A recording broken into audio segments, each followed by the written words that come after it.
ভাবিছিলোঁ যে ৰৈ ৰৈ বিনালেৰ জৰিয়তে টিহুৰ যে গান্ধী ভৱন চিনেমা গৃহ সেইটো আমি আৰম্ভ কৰিম আৰু সেইটোৱে হ'ল আজি।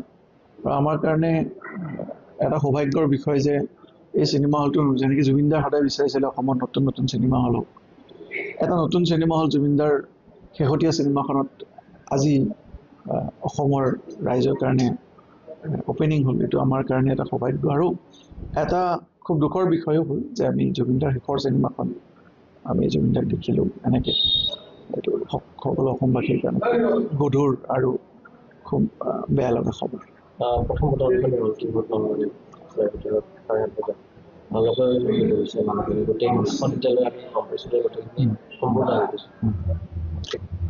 চব এইটো আচলতে জুবিনদাৰ যাদু। তেখেতে সদায় যি কাম কৰিছিলে সদায় এনেকুৱা কাম এনেকৈ কৰে যে যিটো কামে এক দৃষ্টান্তৰ সৃষ্টি কৰে।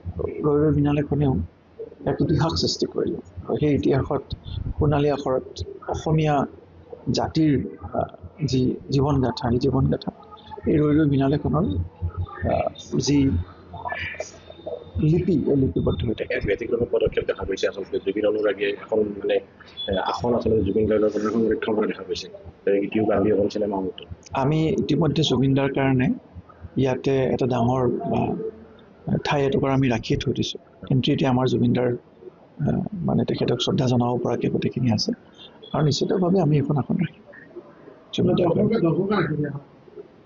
ইয়াতো দৰ্শকে ৰাখিছে যদি সেইটো বহুত, এইটো মানে আপুনি ক'ব নোৱাৰিব যে এইটো কেনেকুৱা এটা এইটো আজিলৈকে হোৱা নাই কেতিয়াও। গতিকে আৰু দাদাক যিটো মৰম কৰে ৰাইজে, সেই মৰমটোৰ জৰিয়তে আমি আজিও এটা বস্তু ভাবিছোঁ যে দাদা এইটো আমাৰ পৰা কায়িকভাৱে নাইকিয়া হৈছে। তেওঁৰ যি আশীৰ্বাদ আৰু তেওঁৰ যি আত্মা, সেই আত্মা কিন্তু অসমীয়া ৰাইজৰ মনত আছে। চাওক, এতিয়া জাষ্টিছটোৰ কাৰণে আমি সকলোৱে মাত মাতিছোঁ, সকলোৱে মাত মাতিছে, শিল্পী সাহিত্যিক সকলোৱে মাত মাতিছে। জাষ্টিছটো এতিয়া ন্যায়পালিকাৰ হাতত আছে। SIT ৰিপৰ্ট চলি আছে, ইনভেষ্টিগেশ্যন চলি আছে।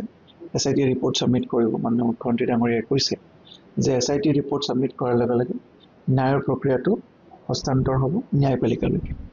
আৰু আমি জানো যে কাৰ্যপালিকা আৰু ন্যায়পালিকা দুটা বেলেগ বেলেগ বস্তু। গতিকে কাৰ্যপালিকাই কৰিব লগা যিখিনি কাম সেইটো মাননীয় মুখ্যমন্ত্ৰী ডাঙৰীয়াৰ পৰামৰ্শত আৰু পুলিচ বিভাগৰ তৎপৰতাত ইতিমধ্যে ইনভেষ্টিগেশ্যন চলি আছে। SIT যেতিয়া আমাৰ ইনভেষ্টিগেশ্যন ৰিপৰ্ট ছাবমিট কৰিব, চাৰ্জশ্বিট ছাবমিট কৰিব, তেতিয়া ন্যায়পালিকাৰ ওচৰত যাব। আমি সকলোৱে ন্যায়পালিকাৰ ওচৰত আমি আবেদন জনাইছোঁ, অনুৰোধ জনাইছোঁ, দাবী জনাইছোঁ যাতে এই ন্যায়ৰ যি আদেশ আহিব, এই আদেশ যাতে দৃষ্টান্তমূলক। চিনেমাখন চোৱাৰ কাৰণে টিকট বুক কৰিছে মইতো কৰিছোঁ ডেফিনেটলি। মইতো এতিয়া 9:30 বজাৰ পৰা চাম চিনেমাখন। গতিকে পোষ্টাৰিংখিনি যথেষ্টখিনি ভাল হৈছে আৰু প্ৰযোজকৰ লগত মই যোৱাকালি কথাও পাতিছোঁ। শ্যামন্তক দাই যোৱাকালি মোক বিভিন্ন ক্ষেত্ৰত কিছুমান কথা পাতিছে। নতুন নতুন চিনেমা হল আৰু 5খনমান চিনেমা হল কিবা অপেনিং হৈছে, তাক লৈ তেওঁ কথা পাতিছে। গতিকে মই প্ৰযোজক গোষ্ঠীৰ লগতো কথা পাতি আছোঁ।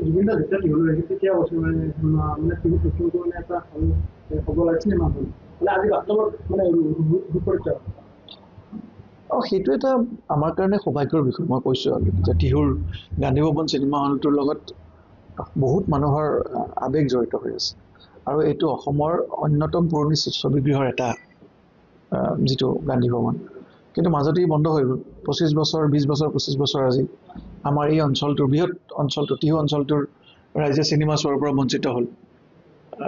এতিয়া আজি যেতিয়া ৰিঅপেনিং হৈছে, তেতিয়া ৰাইজৰ মাজত সেই আৱেগটো ঘূৰি আহিছে।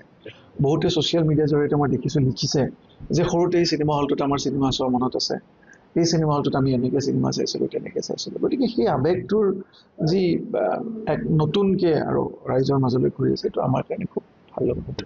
দেখিবলৈ পোৱা গৈছে যদি কোকৰাঝাৰ কিছুমান অঞ্চলত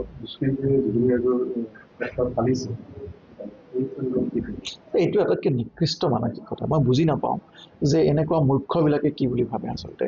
জুবিন গাৰ্গ ডাঙৰীয়াৰ ৰৈ ৰৈ বিনালেখনৰ পোষ্টাৰ ফালাটো আপুনি ভাবিব নোৱাৰে। এইটো এটা মানে এইটো পাগলামিৰ বাহিৰে একো নহয় আৰু। এইটো পাগল বুলি ক'ব লাগিব না। তাক কি বুলি ক'ব তাক উত্তৰ মানে পাগল শব্দটো সিহঁতৰ কাৰণে কম পৰিব আচলতে আমি যদি ক'ব যাওঁ গতিকে পোষ্টাৰ ফালে মানে য'ত নেকি অসমৰ ৰাইজে আজি জুবিন গাৰ্গ ডাঙৰীয়াৰ জুবিনদাৰ যিটো আমাৰ শেষ থলীটোক মন্দিৰলৈ ৰূপান্তৰ কৰি দিছে তাত যদি কোনোবাই বেলেগ বেলেগ ঠাইত যিটো পোষ্টাৰ ফালিবলৈ যায় তেতিয়া তাক আমি কি উপমা দিম আৰু অসমীয়া আচলতে হেমকোষত তেখেতসকলক গৰিহণা দিবলৈ শব্দ নাই